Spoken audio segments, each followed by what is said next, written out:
Que bênção, irmão, irmã, podermos ouvir a palavra do Senhor, podemos estudar a palavra do Senhor. E hoje um estudo bíblico, palavra viva que fala ao nosso coração. Esse Salmo 7, eu queria que você abrisse a sua Bíblia para que a gente ler juntos esse salmo maravilhoso, salmo de Davi. Salmo que tem uma estrutura belíssima e que me surpreendeu com a estrutura dele, para a honra e a glória do Senhor, que nós também saímos aqui edificados pela bênção desse salmo em nossa vida. Vamos ficar em pé mais uma vez para fazer essa leitura.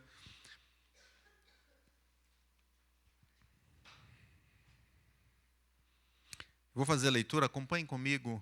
Diz assim: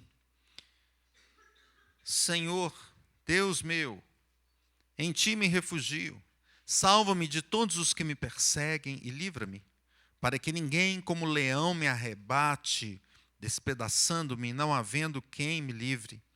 Senhor, meu Deus, se eu fiz o que de me culpam, se nas minhas mãos há iniquidade, se paguei com mal a quem estava em paz comigo, e eu que poupei aquele que sem razão me oprimia, persiga o inimigo a minha alma e alcance-a, espezinho no chão a minha vida e arraste no pó a minha glória.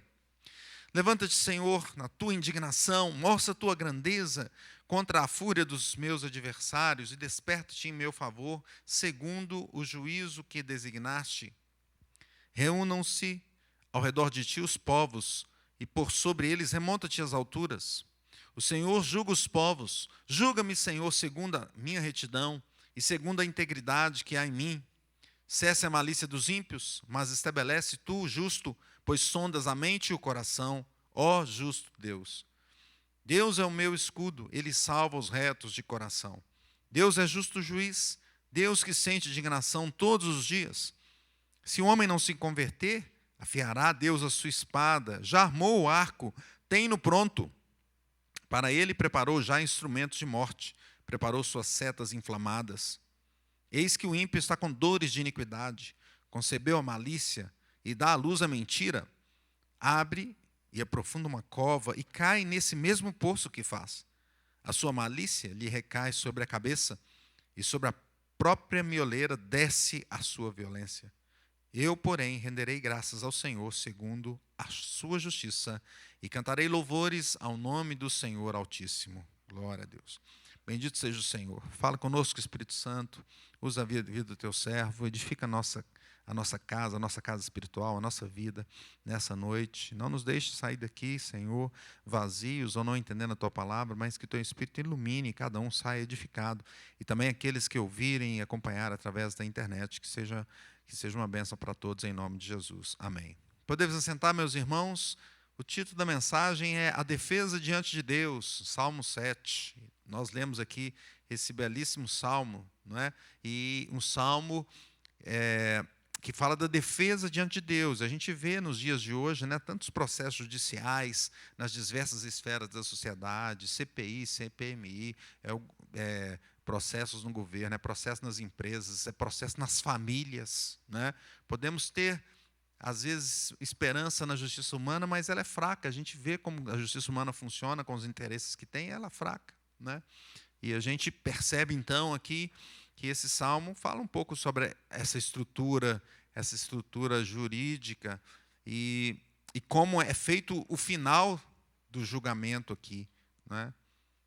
Uma vez, Jeremiah Burroughs disse o seguinte: certo Félix, um dos condes de Wurtemberg, um dos capitães do imperador Carlos V, ele jurou na presença dos convivas, na ceia, antes de morrer, que antes de morrer cavalgaria até as esporas no sangue dos luteranos. Ou seja, ele queria colocar as esporas dele no sangue dos luteranos, ele era inimigo dos luteranos, né?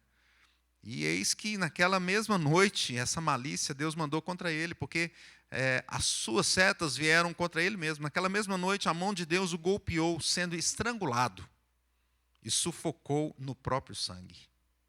Assim, ele cavalgou antes de morrer, não só até as esporas, mas se banhou até a garganta. E não com o sangue dos luteranos, mas com seu próprio sangue. Então a gente vê que o julgamento de Deus, meus irmãos, é o julgamento correto, é do justo juiz, E esse salmo nos dá uma visão interessante da defesa do salmista feita diante de Deus. Esse salmo nos mostra, o Salmo 7, assim como os anteriores, está fazendo um contraste entre também o ímpio e o justo. A gente viu no Salmo 3, lá tinha uma circunstância específica. No Salmo 4 também, um contraste com e Deus abençoando o justo contra o ímpio, né? No Salmo 6, Davi clama por misericórdia e ele já começa a dizer que ele é ímpio, mas eu também tenho pecado, Senhor, eu clamo pela tua misericórdia. E aqui agora, no Salmo 7, a gente vê o salmista diante do Senhor para que o Senhor defenda a causa dele, não é? E Spurgeon diz aqui pelo título que nós vimos ali, eu não li, que diz Canto de Davi, entoado ao Senhor com respeito às palavras de Cuxi e Benjamita. Então, Spurgeon diz que pelo visto o benjamita Cuxi acusara Davi ao rei Saul da conspiração traiçoeira contra a autoridade da realeza. Engraçado que as fake news não são só hoje, naquele tempo também. Acusaram Davi de conspirar contra a realeza, não é? E o Salmo tem as suas estruturas aqui interessantes. Ele falou, Senhor, a primeira, né? Senhor meu Deus, em ti confio, salva-me dos que me perseguem, livra-me, senão eles me atacarão como leões, como os leões despedaçam. Aí vem a próxima. Ó Senhor, se fiz o mal, se cometi alguma injustiça, se traí um amigo, ou saqueei o meu adversário sem razão, que os meus inimigos me capturem, me pisoteiem no chão e me arrastem no pó, coloquem a minha honra no pó. Vem a próxima. Levanta-te, Senhor, em tua ira, ergue-te contra a fúria dos meus inimigos, desperta, meu Deus, e faz justiça. Reúna as nações diante de ti, toma o teu lugar de autoridade sobre elas. O Senhor julga as nações, declara-me justo, ó Senhor, declara-me, pois sou inocente, ó Deus Altíssimo. A próxima estrutura, faz cessar a maldade dos perversos e dá segurança ao justo, pois tu sondas a mente e o coração, ó Deus justo. Tu és o meu escudo, ele salva os que têm coração íntegro. Deus é justo juiz. Todos os dias ele mostra sua ira contra os perversos. A próxima, se eles não se arrependerem, Deus afiará sua espada, armará o seu arco para disparar, preparará suas armas mortais, acenderá as suas flechas com fogo. A próxima, sim, o perverso gera o mal, concebe o sofrimento e dá à luz a mentira. Abre uma cova profunda, mas ele próprio cai na sua armadilha. A sua maldade se volta contra ele e sua violência lhe cai sobre a cabeça. E ele termina da seguinte forma, eu darei graças ao Senhor, porque ele é justo. Cantarei louvores ao nome do Senhor Altíssimo. Meus irmãos, a proposição aqui desse salmo, esse salmo mostra o processo de defesa do justo que ocorre diante do Senhor. O processo de defesa do justo ocorre diante do Senhor. E nós vemos aqui algumas componentes desse processo. São 7 componentes desse processo. Eu queria que você acompanhasse comigo. A primeira, a petição do justo. A petição do justo. Vamos ler o versículo 1 juntos?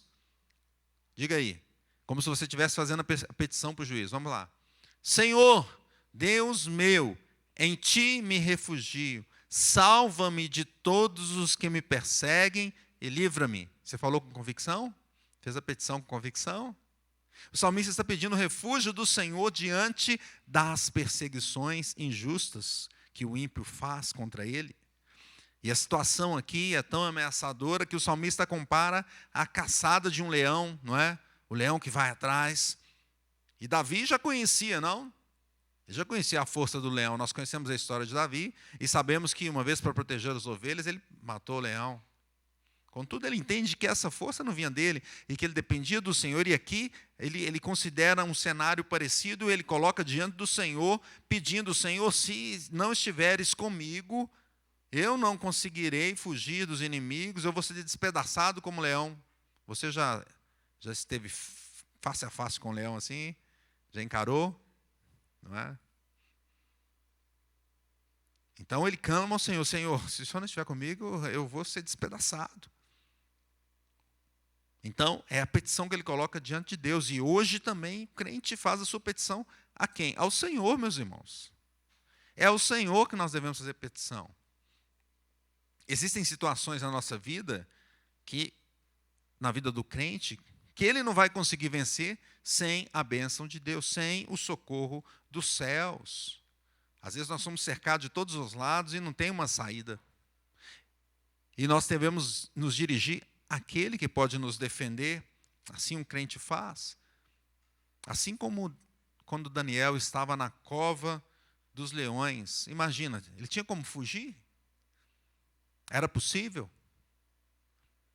Será que ele conseguiria, com a força dele, enfrentar não só um leão, como Davi enfrentou, mas enfrentar leões? Não era possível. E dentro da cova estava ali o Senhor e o abençoou, e o guardou, e o protegeu, e o anjo fechou a boca, ou as bocas dos leões. É assim que nós fazemos. Então vamos diante do Senhor, colocar a nossa petição diante do Senhor. Ó Senhor, livra-nos, livra-me, salva minha alma, pois estou ameaçado de tanta destruição. Clamo a Ti, estão armando contra mim, eu clamo ao Senhor. A defesa é diante de Deus, e a petição do justo é para a proteção, para que o Senhor o proteja. Então nós vemos aqui a primeira parte, a petição, mas a segunda parte desse processo é o protesto de inocência, eu vou chamar assim. É a fala dele de inocência. É ele mostrando que é inocente. Contudo, ele coloca algumas condicionantes. Olha que interessante. Vamos ler os versículos 3 e 5 juntos. Leamos. Senhor meu Deus, se eu fiz o que de me culpam, se nas minhas mãos há iniquidade, se paguei com mal quem estava em paz comigo, eu que poupei aquele que sem razão me oprimia, faça o quê? Persiga o inimigo, a minha alma, e alcance-a, espezinhe no chão a minha vida e arraste no pó a minha glória. Então veja que ele coloca, ele está fazendo a defesa dele, ele está dizendo, olha, eu sou inocente, não é? Eu poupei aqueles que me perseguem,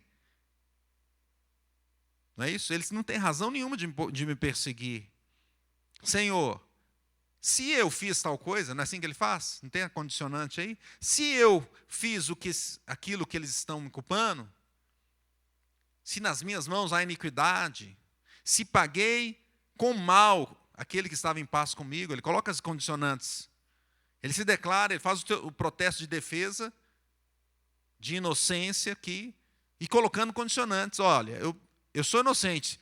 Contudo, se eu fiz alguma coisa, que eu seja culpado, que eles me achem, que eles me persigam, que eles chegam diante de mim. Ele faz essas condicionantes aqui, se realmente ele fosse o culpado. Se tivesse feito alguma coisa errada. Que o inimigo destruísse então, que ele fosse até o pó. Mas pela petição aqui de Davi, a gente percebe que ele não tinha feito mal nenhum, não é? A forma como ele coloca. Ele afirma até que eles estavam imprimindo ele sem razão. Então o texto nos mostra isso. Ele poderia até lembrar das vezes que poupou Saul. Lembra muito o momento que ele poupou Saul. Saul perseguia injustamente, não é? E por 2 vezes ele teve a oportunidade de matar Saul. Uma vez dentro da caverna de Adulão, outra vez no acampamento. E nenhuma das 2 vezes ele fez, ele até protegeu aqueles que o oprimiam. Ele diz isso aqui, não é? Então Davi coloca o protesto de defesa diante de Deus e faz condições. Se eu fiz, que me peguem, mas eu não fiz. Hoje também o crente ora com condicionante. Só que de forma diferente. Porque o crente considera nessa condicionância o quê? O sacrifício de Cristo. O sacrifício de Cristo. Logo, Cristo que não colocou condicionante no seu processo de cruz. Jesus não orou assim. Jesus falou em Mateus 26, 39. Meu Pai, se possível, passe de mim este cálice. Todavia, não seja como eu quero, e sim como tu queres. Jesus poderia ter orado assim, se eu sou culpado, que me peguem. Que me matem numa cruz. Ele não orou assim, porque ele sabia que ele não tinha pecado, contudo ele trocava a justiça dele, ele colocava a justiça dele ali para que o crente fosse salvo. Então ele morreu, ele se entregou, Jesus se entregou incondicionalmente, ele não fez condicionância. condicionante nenhuma. Então é assim que o crente ora buscando na justiça do Filho bendito. É na justiça do Filho bendito. E Deus abençoa. Nós somos inocentes? Não, nós somos pecadores. Contudo, por causa do sacrifício de Cristo, o Senhor nos abençoa. Aleluia. Terceiro aspecto aqui desse julgamento, o pedido mesmo, desse processo, né, de defesa. O pedido de julgamento, ele faz o pedido. Veja o versículo 6. Vamos ler juntos o versículo 6. Levanta-te, Senhor, na tua indignação. Mostra a tua grandeza contra a fúria dos meus adversários. Desperta-te em meu favor, segundo o juízo que designaste. Então, Davi pede ao juiz para se levantar contra as mentiras dos inimigos. Levanta-te, Senhor. Ele pede para que o juiz desperte. Ele usa esse termo aqui como se o juiz estivesse dormindo, não é? Mas Deus não dorme, não é? Mas mostra que a ansiedade dele, a vontade dele, o desejo dele de que a justiça fosse feita. O versículo 8 ele diz assim: o Senhor julga os povos. Essa frase é como se fosse uma frase dita no tribunal, onde a pessoa que vai chamar o juiz fala: o juiz está chegando, ele vai julgar os povos. O Senhor julga os povos. Imagina alguém proclamando isso, e entra o Senhor, e aí logo Davi coloca: julga-me então, julga-me, Senhor, segundo a minha retidão e segundo a integridade que há em mim. Então ele está pedindo a Deus para que Deus coloque o julgamento dele andando, para que Deus o faça corretamente. O salmista está ávido pela justiça, pedindo a agilidade do Senhor. Hoje também o crente confia, não na justiça humana. O crente confia na justiça de Deus. A justiça humana é falha.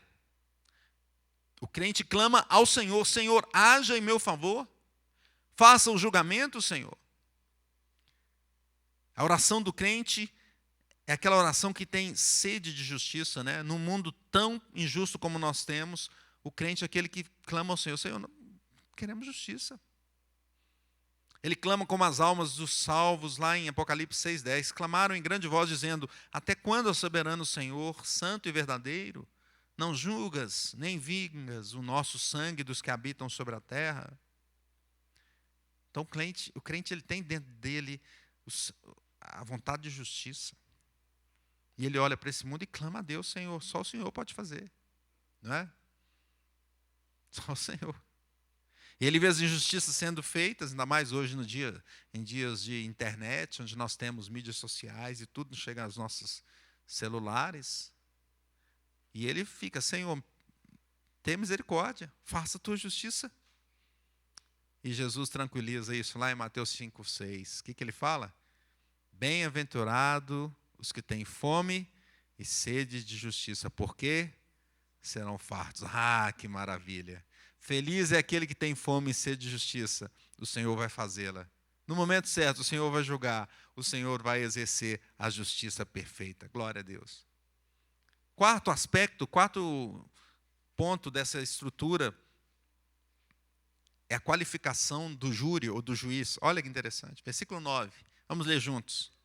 Cesse a malícia dos ímpios, mas estabelece tu o justo, pois sondas a mente e o coração, ó justo Deus. Percebe a qualificação do juiz? Duas qualificações importantíssimas aqui. Ele é justo e ele é todo-poderoso. Ele é justo e ele é todo-poderoso. Davi pede ao Senhor para cessar a malícia dos ímpios e estabelecer o que é correto, o que é justo. Mas poderiam perguntar: mas quem que está falando certo? Quem é o ímpio e quem é o justo? Igual aquela história de Salomão, não é? Que chegaram as duas mães ali e falaram: não, a criança é minha, a outra não é minha, é minha. Mas quem que é justo? Quem que é o ímpio? Quem está falando a verdade? Quem está falando a mentira? O salmista diz: o Senhor sonda a mente e o coração. Ele é todo poderoso, ele conhece mais profundamente. Não adianta dizer a Deus: foi um engano, foi um delito, que foi um problema, uma falha, um erro. Não adianta. Ah, foi uma montagem de câmeras. Não, porque o Senhor viu os fatos, Ele estava lá. Além disso, Ele conhece as intenções no mais profundo do coração. Mesmo que o ato não tenha sido praticado, mas a pessoa desejou e o consumou apenas no seu coração, o Senhor sabe, o Senhor o conhece. Todo-Poderoso, essa é a qualificação. A outra qualificação, Ele é justo, Ele vai fazer o que é correto. Olha o versículo 10 a 11. Deus é o meu escudo.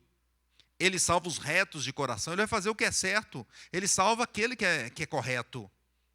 Aquele que está buscando o Senhor. Aquele que busca no sangue de Jesus para se santificar. Ele vai salvar esse. Deus é justo juiz. Deus que sente indignação todos os dias. Olha que impressionante. Quer dizer que as coisas estão acontecendo. A injustiça está acontecendo nesse mundo, mas Deus não está frio. Não está longe, como alguns pensam. Deus não está nem vendo o que está acontecendo aqui, não. O salmista está dizendo, olha, Deus está vendo todos os dias. Isso, e Deus fica indignado. Contudo, Ele também tem a sua paciência, a sua longanimidade. E Ele vai agir no momento certo. Nós é que somos mais impulsivos, né? Nós queremos, não, é para hoje, é agora. Quem não é? Quem é assim? Só eu, né? Ninguém mais. É para agora, Deus. Até o salmista, até Davi falou, levanta-te, Senhor, né? Desperta-te. A gente ora assim também. Deus está vendo. O texto diz que Ele sente indignação todos os dias. Quer dizer, Ele está acompanhando, está indignado, mas Ele está com a sua longanimidade até o momento em que Ele vai fazer a justiça. Então, hoje o crente confia a justiça nesse justo juiz, nesse todo-poderoso juiz, aquele que não cai em nenhuma fake news, aquele que, para ele, as narrativas não pegam, não colam. O que cola é a verdade. Narrativa não cola. Aquele que sabe quem é quem, aquele que conhece o profundo do coração, aquele que tem acesso a todas as provas, pois ele viu, nem precisa levar as provas para ele já viu, ele já estava lá, ele já está dentro do coração, ele já percebe o coração de cada um, sabe o que cada um está pensando. Sejam as provas físicas, materiais, verbais, emocionais ou mentais, ele sabe, conhece todas elas. Todas elas estão diante do Senhor Deus. É a qualificação desses juízes.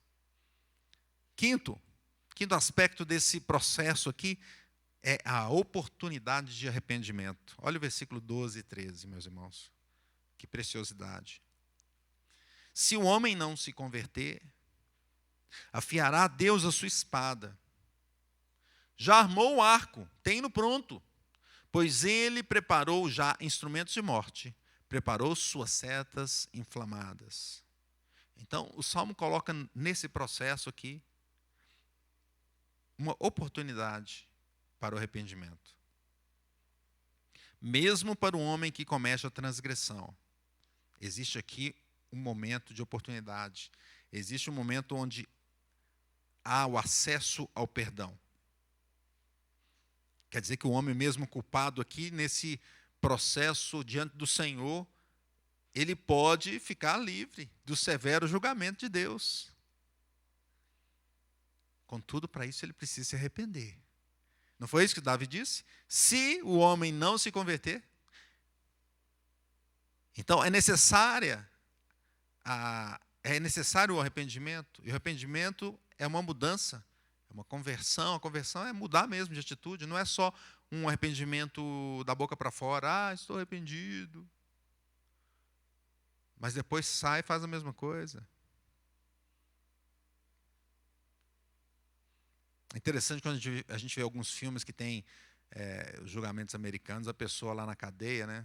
Depois que já está fazendo a pena, aí ele vai lá diante de algumas pessoas para ser avaliado se ele já está recuperado ou não. Aí a pessoa, eu estou arrependido e tal. Mas os caras ficam julgando, será que isso aí realmente ele converteu o seu caminho? Ou ele está só falando da boca para fora? Está chorando lágrimas de crocodilo, né?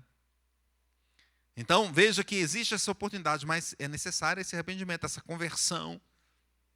Porque se não houver, o julgamento certamente virá. O texto continua ali. a espada sendo afiada, o arco sendo preparado, já está pronto, as flechas, as setas inflamadas, instrumentos de guerra utilizados naquela época, na época de Davi, e que ferem o homem mortalmente, não é? A espada Deus afia para ir mais profundo. Quem vai ficar diante da espada do Senhor? As setas inflamadas, com a pontaria que Deus tem, quem vai escapar dessas setas? Hoje, caros irmãos e ouvintes, em especial aqueles que ainda não se entregaram diante do Senhor, a possibilidade de perdão ainda está aberta. Há a possibilidade de salvação. Há como evitar a morte eterna? Sim, mas para isso é necessário voltar-se para o Rei dos Reis, é necessário se arrepender dos pecados, mudar de vida e deixar o Senhor trabalhar na sua vida. O salmista declara esse momento de graça, a porta da graça ainda está aberta no processo divino. Arrependei-vos e crede no Evangelho. Sexto aspecto desse processo aqui é a contínua transgressão da lei pelo ímpio. Ou seja, mesmo com esse espaço da graça aqui, de arrependimento, o ímpio continua transgredindo. Olha o versículo 14. Eis que o ímpio está com dores de iniquidade, concebeu a malícia e dá à luz a mentira. Após oferecer a oportunidade de arrependimento e de conversão, o Salmo expressa que o ímpio continua firme nos seus pecados. Ele não se converteu do caminho, ele é insistente no seu caminho errado, ele é contumaz. E o texto coloca isso, ele está com dores de iniquidade. Não é isso? O seu desejo é tão grande que ele sente até dor para fazer o mal. É como aquela dor assim de parto para o nascimento do filho. Mas aqui o filho tão esperado é o mal. É o desejo de fazer o mal. É a malícia que vem de dentro. É como aquela paixão, você sentiu paixão até que dói o coração? Vocês nunca não, né? Só eu, né? Só de chegar perto já dói o coração, né? Mas nossa paixão é para alguém, né, bom, né? Alguma pessoa boa. Aqui é para fazer o mal. Quero fazer o mal. Quero destruir. Eu vou acabar com fulano. Eu vou acabar com isso, com aquilo. E o ímpio concebe aqui esse mal. Não foi só as dores. Veja o mal. Concebe o trabalho de mentira. Ele sai dele. Ele vem à tona. O mal desejado é concebido e vai fazer aquilo para o qual ele foi concebido. Então, o ímpio continua contumaz no seu mau caminho, meus irmãos. E parece que quanto mais você falar, mais ele vai continuar no caminho errado. Contudo, essa mesma força que ele usa para trabalhar no seu processo de iniquidade, ela mesma se volta contra ele. O ímpio cavou um poço e o fez fundo, meteu a mão na lama do buraco para fazer cair nele o justo. Mas isso se volta para ele mesmo. Ele mesmo cai no buraco. É a mesma coisa lá, é a mesma coisa hoje, meus caros irmãos. Muitos continuam agindo da mesma forma, não querem a mensagem do Evangelho. Não aceitam a mensagem da cruz. A palavra de graça é proclamada, é colocada diante das pessoas. E não tem desculpa, não é? Ainda mais hoje que nós temos aqui, estamos falando na internet, essa mensagem chega para nem sei quantas pessoas, milhares de pessoas. De vez em quando a gente olha no Instagram lá, tanto de gente que viu, no YouTube. Mas as pessoas passam a mensagem e vão procurar continuar no caminho mal. Tem a chance do arrependimento, de conversão, mas preferem abraçar o pecado. São inimigos não apenas do salmista ou inimigos do crente, mas são pessoas inimigas do próprio Deus. Por isso o próprio mal vai lhe alcançar. E ela cairá no próprio buraco que cavou. E a pedra que ela lançou para atingir alguém vai cair na própria cabeça, na própria mioleira, como diz o texto. A contínua transgressão, então, da lei pelo ímpio. Em sétimo lugar, meus irmãos, o último aspecto desse processo aqui é a gratidão pela salvação do justo. Vamos ler juntos, versículo 17. Diz assim: Eu, porém, renderei graças ao Senhor, segundo a sua justiça, e cantarei louvores ao nome do Senhor Altíssimo. Veja que no final, então, o justo está fazendo o quê? Ele está louvando a Deus, rendendo graças ao Senhor. O Salmo mostra essa postura do salmista quando o processo chega ao fim, ou quando ele chegar ao fim. O salmista iria render graças ao Senhor, adoraria o Senhor, cantaria louvores ao Senhor.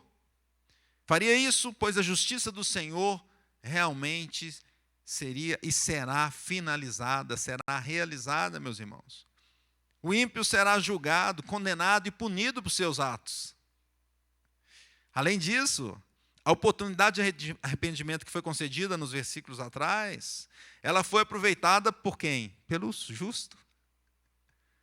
O justo ouve aquilo lá e fala: eu quero me arrepender, eu quero me converter, eu quero mudar o meu caminho. O justo é diferente do ímpio. O justo recebe a graça, recebe o evangelho, busca, se empenha por buscar a palavra de Deus e a presença do Senhor em sua vida. Ele corre para a graça. É assim o crente também. O crente hoje, ele rende graças e louva ao Senhor por tão grande salvação. Aqui nós já estamos vendo a salvação que o Senhor vai nos dar, que já nos deu e que irá completá-la em nós. A oportunidade de arrependimento é concretizada na vida do crente. Com o quê? Com o plano de redenção de Jesus Cristo. Com a entrega incondicional de Cristo na cruz. É assim a possibilidade que temos de sermos transformados, de sermos salvos, de não sermos aqui julgados nesse processo final também. O crente entende a porta aberta da graça. Entende o sacrifício de Cristo. Não porque ele tem capacidade para entender, mas porque o Espírito Santo atuou nele, atua na vida dele, e assim ele se converte, muda o seu caminho, enquanto o ímpio continua indo para o mal. Isso é possível com a atuação do Espírito Santo em nossa vida. Nós estamos aqui na casa do Senhor essa noite porque o Senhor nos trouxe, porque o Espírito Santo está aqui, está na sua vida, te incomodou lá. Talvez você fosse para o estádio assistir o jogo do seu time. Ele falou: não, vai para a igreja. Talvez você iria para a sua TV para assistir as abominações que existem na TV. Ele falou: vai para a igreja. Você veio, está aqui. É o Espírito Santo tocando em nosso coração, transformando a nossa vida, para que nesse processo a gente chegue como Davi aqui nesse final, exaltando o Senhor, glorificando ao Senhor, livres do julgamento por tão grande salvação. É por isso que nós louvamos o Altíssimo Deus. Aleluia. Concluindo, meus irmãos, a defesa do justo diante de Deus, ela tem a petição da medida protetiva. Por quem? Para o próprio Deus, para o próprio guarda de Israel. Ela tem as condicionantes de inocência, não da nossa inocência, mas da obra redentora de Cristo, que nos permite que sejamos salvos. Ela tem aqui o pedido do julgamento do justo juiz, aquele que é justo, correto. Tem o processo correndo diante de provas claras e vistas diretamente pelo Todo-Poderoso. Tem a oportunidade de arrependimento. Tem também a infeliz decisão do ímpio de continuar no seu erro e na sua devida punição que chegará. E tem a gratidão de louvor por aqueles que são santos, aqueles que são do Senhor Jesus. Então, como veremos a nossa vida diante desse salmo e da defesa diante de Deus? Em primeiro lugar, viveremos confiando na proteção divina e na justiça divina. É o Senhor que nos defende, irmãos. É o Senhor que nos guarda.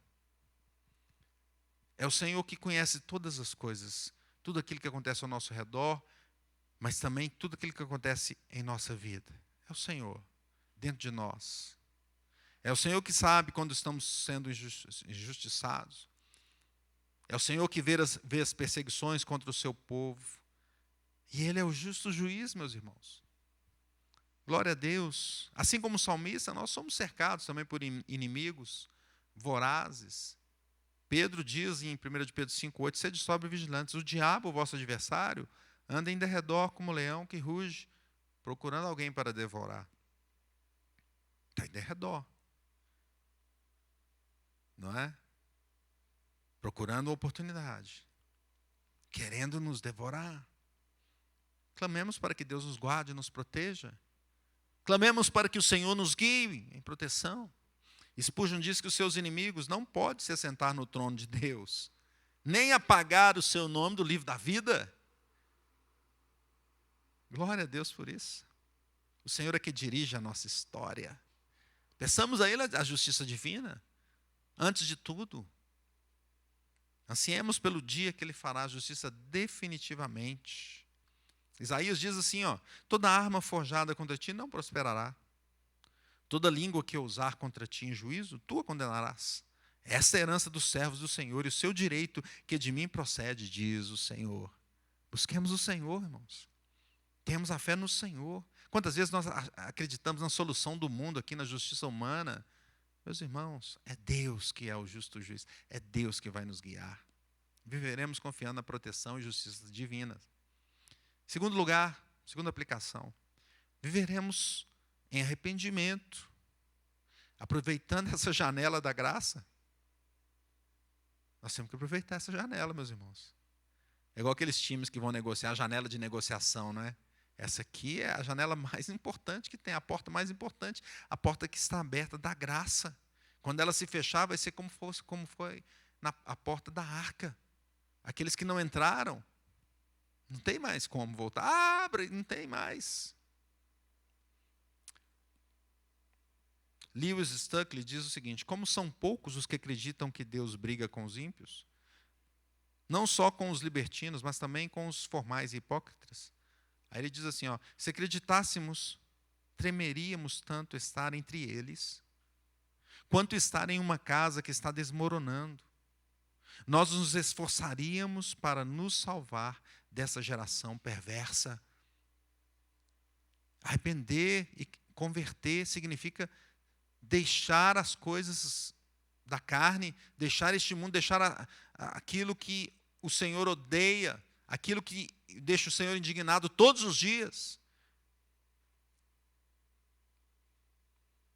O Senhor que conhece o coração do ímpio, também conhece o nosso coração. Francis Quarles diz o seguinte, eu que unicamente sou único e infinito, posso provar a profundidade que há em teu coração. O mergulho dos marinheiros alcança, senão a terra lá embaixo. Eu encontro o que o teu coração jamais encontrará. O Senhor vai no mais profundo do nosso coração. Nós não temos como esconder nada do Senhor. O que temos que fazer? Nos arrepender. Converter o nosso caminho, viver uma vida diferente dia após dia, porque o Senhor nos sonda profundamente.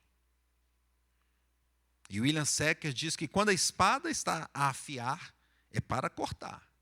E quando o arco está armado, é para matar. Ai do homem que é o alvo. Não sejamos o alvo, mas sejamos aqueles que veem essa porta da graça e correm para o Senhor. Arrependamos-nos diante dele. Se confessarmos nossos pecados, ele é fiel e justo para perdoar os pecados e nos purificar de toda a injustiça. Façamos isso. Como viveremos? Em terceiro lugar, para finalizarmos e orarmos com o reverendo Marcelo, renderemos graças ao Senhor dia após dia, adorando ao Senhor. Ele nos livrou, Ele nos salvou, Ele abriu essa porta da salvação, Ele teve misericórdia de nós, estendeu a sua graça. Que bênção! Será que é possível contarmos todas as bênçãos que temos recebido do Senhor? Tamanha salvação, dia após dia, e a salvação eterna. Meus irmãos, quando não entendemos isso, a nossa vida é uma vida de louvor ao Senhor. Nós mudamos o nosso ser. Nós proclamamos a palavra de Deus, cantamos a Ele, e tudo que fazemos, seja aqui, seja fora da igreja, seja em casa, no trabalho, nos estudos, tudo isso é para bendizer o Senhor. William Ty diz assim, bendizer a Deus por suas misericórdias é a forma de aumentá-las. Bendizê-lo pelas desgraças é a forma de retirá-las. Não há bem que se perdure tanto quanto o bem que é agradecidamente aprimorado. E não há mal que acabe tão logo como é o paciente suportado. Quer dizer que nós louvamos a Deus em momentos ruins, em momentos bons, porque Ele dirige toda a história e tudo que Ele faz é perfeito. Glória a Deus. Portanto, irmãos, adoremos ao perfeito juiz que cuidou de nossa defesa, enviando Jesus Cristo para nos salvar de tão grande perdição. Confiemos na sua proteção em arrependimento de pecados, para que não morramos no nosso próprio sangue, mas sejamos salvos pelo sangue de Jesus Cristo. Que Deus abençoe. Amém.